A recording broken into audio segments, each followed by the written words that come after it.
Welcome to star 9 news. Chittoor జిల్లా గంగాధర నెల్లూరు నియోజకవర్గం కార్వేటినగరం మండలంలోని వెలుగు కార్యాలయంలో సిడిపిఓ సునందదేవి వారి ఆధ్వర్యంలో కిషోరి వికాసం సమ్మర్ స్పెషల్ క్యాంపియన్ సంబంధించి విద్య, వైద్య, డిఆర్డీఏ శాఖల సమన్వయంతో శిక్షణ నిర్వహించారు. ఈ శిక్షణలో భాగంగా 15 నుండి 18 సంవత్సరాల వయసు ఉన్న ఆడపిల్లలకు బాల్య వివాహాలు, పోక్సో చట్టం, వ్యక్తిగత శుభ్రత, సైబర్ నేరాలు, మొబైల్ వాడకం వంటి నేరాలపై గ్రామ స్థాయిలో కిషోరి బాలికలకు అవగాహన కల్పించేలా ప్రణాళికలు ఇవ్వడం జరిగింది. ఈ కార్యక్రమానికి ఎంఈఓ విజయ్ కుమార్, మనోజ్ కుమార్, ఐసిడిఎస్ సూపర్వైజర్లు శ్యామిని, ఇందిరా పాల్గొన్నారు. ఐరన్ డెఫిషియన్సీ వల్ల వాళ్ళు బలహీనంగా ఉన్నారు, వెయిట్ తక్కువగా ఉన్నారు. సపరేట్ ఫుడ్ కూడా వచ్చేది. నాకు తెలిసినంత వరకు 10-15 డే వైజ్ ఏం వర్క్ చేయాలనేది జూన్ 10వ తేదీ వరకు మనకి ప్రోగ్రామ్ షెడ్యూల్ ఇచ్చినారు. దీంట్లో మా వర్కర్స్ దగ్గర నుంచి, అదేవిధంగా ఎంఎస్సీస్ దగ్గర నుంచి, హెల్త్ వాళ్ళ నుంచి కోఆర్డినేషన్తో, ఎడ్యుకేషన్ వాళ్ళ కోఆర్డినేషన్తో మనం ప్రోగ్రామ్ కండక్ట్ చేయాలి. ఎక్కడ కానీ మనం ఈ షెడ్యూల్ని డివేట్ కాకుండా ప్రాసెస్ అంతా అప్డేట్గా చేసుకుంటూ దీన్ని మనం ముందుకు తీసుకెళ్ళి మనకి ఇచ్చిన గోల్ని కూడా మనం అచీవ్ చేసుకోవాలని కోరుకుంటున్నాము. మీ అందరూ కూడా మాకు సహకరించి ఈ ప్రోగ్రాంలో మనము ముందడుగు వేసి మంచి పురోగతిని సాధిస్తామని కోరుకుంటూ అందరికీ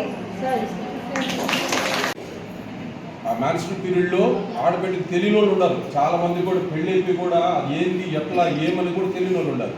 బట్ ఈ కాలం మనం అవేర్నెస్ చిన్నప్పటి నుంచి మనం ఇవ్వాలి బిడ్డలకి. వచ్చినప్పుడు ఏ ఇంటికి వస్తుంది, ఎలా వస్తుంది, దాన్ని ఎలా శుభ్రం ఉంచుకోవాలా, మనం ఏం ఫేస్ చేసుకోవాలా, ఏం తప్పులు జరిగితే ఏం జరుగుతుంది, మనం ఎలా జాగ్రత్తగా ఉండాలా అనే విషయాలు ఖచ్చితంగా తెలియచేయాలి. అది అబ్బాయికైనా సరే, అమ్మాయికైనా సరే. అదేవిధంగా వాళ్ళు ఒకరితో ఎలా బిహేవ్ చేసే విషయంలో కూడా చాలా తేడా ఎరగంటిగా అయిపోయింది. మనం ఈ మధ్య ఒక న్యూస్లో చూసాము, ఒక ఇంజనీరింగ్ కాలేజీ ఆ స్టూడెంట్ ఫోన్ తీసుకున్న దానికి ప్రొఫెసర్ మీద కొట్టడం అనేది వెళ్ళిపోయి ఉండాలి. ఎంత బిహేవియర్ చేంజెస్ వచ్చేసినాయంటే ఇప్పుడు నుండి ఎక్స్పెక్ట్ 100 మందిలో 100 మంది చేయరు, ఒక్కరు చేసినా మనకు ప్రాబ్లం కాదు. ఎందుకు ఇంత దాకా ఎమోషనల్గా అవుతుంది? దీన్ని బ్యాలెన్స్ చేయాలి. దీన్ని ఎవరు చేస్తారు, ఎవరు మారుస్తారంటే తిరిగి వచ్చేది మనమే చేయాలి. మన సమాజాన్ని మనమే. పెద్దలైన మనము, మీరు కూడా చిన్నప్పుడు ఎన్నో ఫేస్ చేసి ఉంటారు, ఎన్నో బాధలు పడి ఉంటారు. ఆ బాధలు అనేది ఇప్పుడు ఆడబిడ్డలు కలగకూడదు, మగబిడ్డలు ఇలా బిహేవ్ చేయకూడదు అనేది చెప్పదలుచుకున్నది మీరే. ఖచ్చితంగా మనమే చేయాలి. ఇది మనం అందరం కూడా జ్ఞాపకం పెట్టుకోవాలి. మంత్లీ వన్స్ మీటింగ్ జరుగుతుంది, డిఓ మీటింగ్. అక్కడ ఖచ్చితంగా సంఘంలోకి సంబంధించిన వాళ్ళందరూ వస్తారు. వాళ్ళతో ఏవేవైతే మనం ఇక్కడ మాట్లాడుకున్నామో ఆ విషయాలన్నీ వాళ్ళకి చెప్పాలి. ఫస్ట్ మదర్ ఎడ్యుకేట్ అయితేనే పిల్లలకు చెప్పగలుగుతుంది. ఆమెకి ఏమీ తెలియకుండా పిల్లల్ని మనం డైరెక్ట్గా కూడా అప్రోచ్ అవ్వలేము. వాళ్ళకి చెప్పాలన్నా కూడా వాళ్ళ మదర్ పక్కన పెట్టుకొని చెప్తేనే వాళ్ళు వింటారు, వీళ్ళకి అర్థమవుతుంది. సో అదేవిధంగా అడాల్సెంట్ గ్రూప్స్ చేయమన్నారు. ఆ గ్రూప్స్ చేసి వాళ్ళకి ఎలానో పొదుపు చేసేది ఎలా నేర్పించాలా, అంటే ఇప్పటి నుంచి వాళ్ళకి ఫైనాన్షియల్ దీని మీద కాస్త వేరే అలిగేషన్స్ లేకుండా దీని మీద కొంచెం కాన్సన్ట్రేట్ చేస్తే బాగుంటుంది అని చెప్పి ఎట్లయితే సంఘాల్లో పొదుపు చేసుకుంటున్నారో ఈ అడాల్సెంట్ గ్రూప్స్ కూడా ఫామ్ చేసి సంఘాల్లో పొదుపు చేసుకున్నట్టుగా పొదుపు చేసుకుంటే దాని మీద కాన్సన్ట్రేషన్. 2 హ్యాబిటేషన్స్ ఒక అంగన్వాడీ ఉండొచ్చు. వాళ్ళకి కూడా ఇప్పుడు 2 హ్యాబిటేషన్స్ అనుకోండి, అంగన్వాడీ సెంటర్ ఒక హ్యాబిటేషన్లో ఉంటుంది, ఇంకో హ్యాబిటేషన్లో ఎక్కువ పీర్ గ్రూప్ పిల్లలు ఉన్నారనుకోండి, అక్కడికి వెళ్ళి మనం మీటింగ్ కండక్ట్ చేసుకోవాలి. అంతేగాని అంగన్వాడీ సెంటర్లో పెట్టుకోవాలా, అంగన్వాడీ టీచర్కి అవైలబుల్గా, ఆశాకి అవైలబుల్గా, ఎంఎస్కేకి అవైలబుల్గా, ఏఎన్ఎంకి అవైలబుల్గా అయితే పిల్లలకి ఎక్కడైతే వాళ్ళు మనకి గ్యాదర్ అవుతారో, రాగలరో అక్కడే. నెక్స్ట్ ఇంకొకటి ఎడ్యుకేషన్ డిపార్ట్మెంట్ నుంచి ఏమంటే, సార్ వచ్చేలోపు నేను కొన్ని విషయాలు చెప్తాను. ఇప్పుడు ఆల్రెడీ 10th ఫెయిల్ అయిన వాళ్ళు ఉంటారు కదా, వాళ్ళని మీరందరూ మీ 5 మెంబర్స్ వెళ్ళి మోటివేట్ చేసి వాళ్ళ పేరెంట్స్కి చెప్పి నెక్స్ట్ వాళ్ళు ఎగ్జామ్ రాసి పాస్ అయ్యేలాగా, పాస్ అయిన వెంటనే కాలేజ్లో వాళ్ళు జాయిన్ అయ్యేలాగా చూసుకోవాలి. వాళ్ళు కానీ జాయిన్ కాకపోతే కంపల్సరీ నెక్స్ట్ ఇయర్ వాళ్ళు టీనేజ్ ప్రెగ్నెన్సీలోకి వచ్చేస్తారు. అదైతే 100%. ఎందుకంటే ఖాళీగా పేరెంట్స్ అమ్మాయిని చూస్తా ఇంట్లో ఉండలేరు ఎవరైనా కూడా. ఈ అమ్మాయి ఇంక భారంగానే అనిపిస్తుంది. అదే ఎడ్యుకేషన్కి వెళ్ళిపోయినారనుకోండి, వాళ్ళు చదువుకుంటున్నారు కదని వాళ్ళ జోలికి పోరు. కాబట్టి వాళ్ళని కాలేజ్లో చేర్పించేలాగా ఎడ్యుకేషన్ డిపార్ట్మెంట్ వాళ్ళని దాంట్లో తీసుకోమన్నారు. నెక్స్ట్ వచ్చి ఇంటర్ ఫెయిల్ అయిపోయిన వాళ్ళు కూడా ఇంటర్ పాస్ చేసుకొని డిగ్రీ కాలేజ్లో జాయిన్ అయ్యేలాగా చూసుకోవాల్సిన బాధ్యత కూడా ఎడ్యుకేషన్ డిపార్ట్మెంట్ది. వాళ్ళ రోల్ వాళ్ళది. మార్పుల గురించి చెప్పడం, అదేవిధంగా వ్యక్తిగత పరిశుభ్రత గురించి చెప్పడం, ఆ విధంగా వ్యక్తిగత పరిశుభ్రతలో భాగంగా వాళ్ళకి 9th క్లాస్ 8th క్లాస్ నుండి వాళ్ళకి నాప్కిన్స్ ఇవ్వడం, ఇవన్నీ కూడా పాఠశాలలో మనం నిర్వర్తిస్తున్నాం. గవర్నమెంట్ ఆ విధంగా చర్యలు తీసుకునింది అన్నమాట. సో ఇవన్నీ కూడా మనం తల్లిదండ్రులని ఎడ్యుకేట్ చేసేటప్పుడు, కౌన్సిలింగ్ ఇచ్చేటప్పుడు చెప్పగలగాలి.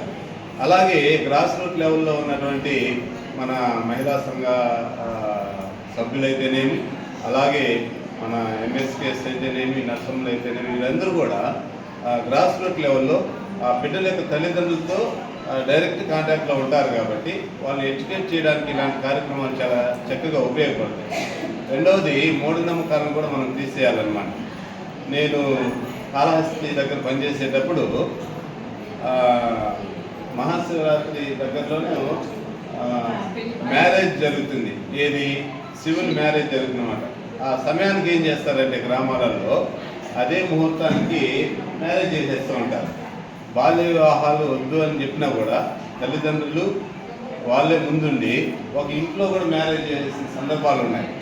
సో ఒక నెల ముందు నుండే ఎడ్యుకేట్ చేస్తూ వాళ్ళకి కొన్ని కౌన్సిలింగ్ కూడా ఏర్పాటు చేయడం జరిగింది. అప్పుడు అయినా కూడా అలాంటి మూఢనమ్మకాల్ని పోగొట్టాలన్నమాట.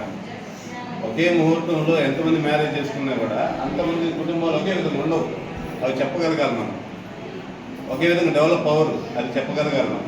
సో ఇలాంటివి బాల్య వివాహాలని చేసుకోకుండా చూడడము, వ్యక్తిగత పరిశుభ్రతకు ప్రాధాన్యత ఇవ్వడము, అదేవిధంగా చదువుకి మొదటి ప్రాధాన్యత ఇవ్వడము, బాలికలకి బాలులకి డిఫరెన్షియేషన్ లేకుండా, జెండర్ డిస్క్రిమినేషన్ అంటారు, అది లేకుండా మనం ఇంటి దగ్గర నుండే వాళ్ళని సమానంగా చూడడము, ఇవన్నీ కూడా చేస్తే చాలా చక్కగా ఉంటుంది.